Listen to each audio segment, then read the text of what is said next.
Welcome to the video podcast. My name is Florence Straka. This video podcast is all about blogging, life experiences, inspiration, and mindset. In today's episode, I'm continuing from where I left off telling you about where I was finally working at this club, making a little bit money now that I can afford food for myself and all that. So it's going well. Everything is going well at the club, going to work every day. Almost 7 days a week sometimes. You have 1 day off at this place. The other place, I never gotten any day off. At this place, they'll give you 1 day off. And it varies. That has to be between the weekdays because weekends is the most busiest weekends for us because there's always live bands playing, which is like a disco. It's lovely. I've never experienced anything in my life like that. And being at that young age, it was very, very interesting. Yeah, so we always look forward to the weekends because we make a little money as well and we work hard as well. And so it's been going on and finally things are coming to normal. Things are moving. I have a little bit money now. I don't have to depend on my father to give me food. The lady that is helping me also helps me. So if I have something, I give her because she's been helping me a lot. And as this is going on, I thought everything is going great. Well, here we are where my father now doesn't want me to live with him in the room anymore because it was just a chamber, a hall, living room and bedroom. That's where we are living. And so he doesn't want me to live with him anymore. This time he actually wants me to leave. And I said, well, if that is the case, I have to figure it out. And then my sister, the lady turned a sister to me now, says, well, look at your grandmother's kitchen is there. There is nobody sleeping in there. It's a wood kitchen. All she does there is cooking. Why don't you just move into that wooden structure? And I said, well, that is not bad. So, as I mentioned, my grandmother still lives in the house, but this time, I'm not living with her, so she doesn't have any authority over me. And one thing about our culture is respect. You have to respect no matter how old you are. You respect your parents, your grandparents, anybody. You respect them. So I cannot talk back to them. I cannot insult them. I cannot say anything bad to them. Even if they did something that I did not like, I cannot challenge them on anything. That will be perceived as disrespectful. So we don't do anything like that. Even as child, that's how we were trained. If you remember some of my stories, you cannot talk back to anybody. So even at the age that I was growing now, I still cannot talk back to anybody. So I told my grandmother, I said, well, my father is, and my grandmother also was telling my father that what he was doing was not right. But that's what he wants to do. So I said, and then I told her, I said, then I want to move to the wooden structure there, which is the kitchen. She said, okay. So I moved my stuff. I don't have much. I don't have money to buy so many things. So I don't have much. All I need is just a little luggage I have in my clothes in it. And that's it. So I put my stuff in the wooden structure. This wooden structure, it's very long. It's a little long. It just wasn't wide enough, just long. So all my stuff are pushed all the way to the back because when my grandmother cooks, there is ashes because we cook from the charcoal. So when you are fanning the fire and all that, there's ashes everywhere. So by the time I come back from work, so many ashes is all over my clothes, my face. Oh my goodness. Well, but at least I'm not sleeping outside.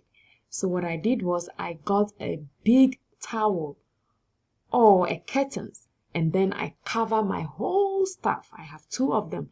Cover everything. So by the time I come back from work, there'll be so many ashes. All I do is just gather it and then take it outside and shake it out. Shake all the ashes out. And that's how I've developed a plan to be able to accommodate the ashes on my clothes. To live somewhere, just to live, sleep, get up, that's what I have to deal with. But it was all in good faith because I have a place to sleep. And this kitchen, as I mentioned, is where she does her cooking, have all her cooking utensils, things stocked there. So you need to close these doors. You can't leave them out like that. So when my stuff is there, she said, well, if that is the case, then I should be sleeping in the living room when I come back from work. And I said, okay, that's fine. So I started sleeping with her living room, my grandmother's living room. And with that, I try to also help a little. So I make sure I get water and all that. I use my own money to buy the water and put it in because I have a place to sleep. She's not cooking for me. She's not leaving me food. But she mentioned if there is a food, I come home and there is food I can eat. But I don't touch it because I knew the next day they'll be insulting me with the food. So I did not touch any food. I can now afford to buy food for myself. So I did not touch it. So this kept going on gradually. I was sleeping in the room with her gradually. One thing that was the problem is my work. We don't get off. We close at sometimes 11, 12 at night before I get home. 12 at night. We close at 10. We have to get everything in order before we leave. So 12 before I get home, sometimes 11:30. So that has been an issue because she goes to sleep early. She closed the door. She can't leave the doors open. And so when I come home, I have to knock on the door for her to disturb her sleep, for her to get up to come and open the door for me to sleep. I mean, if it were me, it would be an issue for me as well. Because when you grow up to certain age, your sleeping is not that well. Sometimes you can sleep, sometimes you can't. Sometimes when you doze off and somebody wakes you up, it's hard to fall back to sleep. At that time, I wasn't thinking like that. I don't understand. So when I come home and knock on the door for her to open the door for me, she started getting upset. And she said, well, you've been gone all day and you come home at night.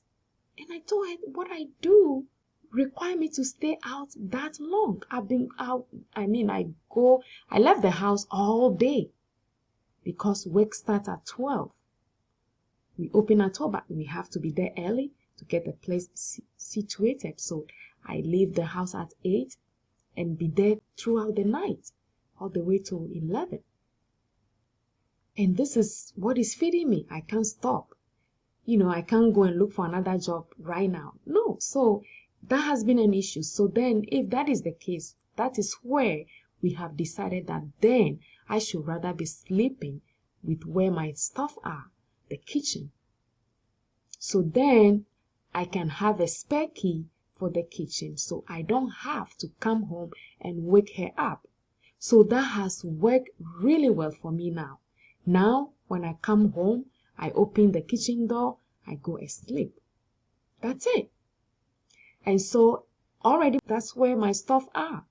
So now I sleep there with my things. So I started buying things for myself little by little because now I have a space that I can put one or two things. I cannot put bed because it's not that wide. It's just long. So just the straw mat or a mattress. I bought a mattress that I can sleep on. I can finally sleep on a mattress. It wasn't that big, huge, but just a twin mattress that I can sleep on. And that's all I have for my bed. And that is enough. And so I'll go to work, come home. So gradually the scuffles or the little upset things has subsided. That's where I've been sleeping. That's my bedroom. That's my living room. That's where I have all my stuff. And I had that for so many years before I moved to the States. That's where I was sleeping, in the wooden structure. And mostly in Accra, most people, because Accra is so crowded with many people leaving the village to come to the city to work, it's congested. So any place you can see a little small place with a wooden structure, that's where you live. So for me, living in that wooden structure, it's enough for me because not many people even have it that way. But I still leave the house. So at this time, we don't talk because even before I leave him, we have to quarrel. We have a disagreement. He had to beat me up. Yes, at my age, as a grown-up, I had a mark. If you can see, I have a mark. This mark right here. It's fading now. It's been a long time, so you can see that it's fading, but you can see, I always see it. It's there. He beat me up mercilessly. I have, you see, that one is the only one, and maybe one place here. That is what shows.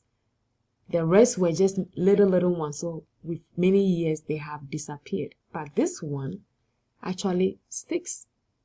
You can see it. It sticks. Sticks there. Oh, he beat me really well. So that was one of the reasons why my grandmother said, well, then I should bring my stuff to the kitchen there and then be sleeping with her. And then finally, I moved to the kitchen. And the kitchen was my bedroom, my living room, everything. And that was it. And then she's cooking, the ashes, everything is still the same. But that is much better. Now, I don't have to come home and wake her up. I don't have to disturb her sleep. She cooks, she does everything before I come home. I don't have to touch anything. But I make sure we have enough water because she can't go and fetch water. So I make sure I have water. Everything is there for her to use, and that the same one is what I use as well. So we have drums and all that. So kitchen, living room, bedroom, one elongated wooden structure. That's my room.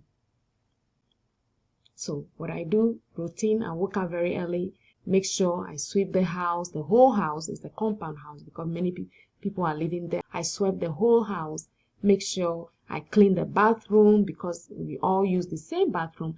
I'm the little youngest one in the house. So I make my grandmother, that's where she takes her bath and everything, all of us. So I make sure the bathroom is always clean every weekend. Sometimes I'll do her washing for her, and she doesn't want you to touch her stuff. She's still the mean woman that I knew before, but by this time, she doesn't have any authority over me because I'm a grown-up now. But at the same time, I'm still living close to her, so I still have to obey her rules, whatever it is she have.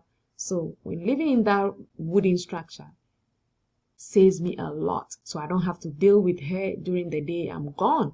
I come home late. You don't see me. So sometimes I don't see her till maybe weekend. If I have one day off, I'm out of the house. Just a way for me to live a little normal life. Yeah. So that was another life experience, and I'm sharing this with you. If you see somebody today where they are, they have gone through so much, you wouldn't know. If I did not tell you this story now, you wouldn't know. All you see is just me. But within, inside, you don't know what I have gone through. I don't know what you have gone through to be where you are today. And always, everything I say thank you. Thank you, Jesus. Thank you, the universe, for taking me through this journey to be where I am today, to understand things. So for me, with all this experience in my life, I see things differently. I see the world differently. I try not to judge people. I try not to be judgmental about people. No. Sometimes the people you see, maybe they're upset with you. Maybe it's not you. They have something within themselves that they are struggling with. And all you see is just this, the face. That's all you see. And you think that maybe it's geared towards you. Maybe the person is yelling at you. Maybe it's not you. It's not you. They are dealing with something else. You won't know. So I try not to judge people at all. Not to judge people with their appearance, with their behavior. No. Because probably if you take time to know them, you realize, oh, that's not how they were, or that's not how they are. But with my grandmother, oh, I'm telling you, she's just wicked. That one I cannot. That one I cannot say no, yes, because I've known her. But try not to be judgmental about people at all. And this is another experience I'm sharing with you today. If you are watching this on YouTube, subscribe to the channel, leave any comment you have. If you have any life story you want to share, let me know. And also wherever you listen to your podcast. I hope today, as you go about doing anything that you might be doing, I hope it goes well. And just keep this in mind, that there is always a way. It might take longer. It might seem it will never end. But there is always a way. And I'll see you.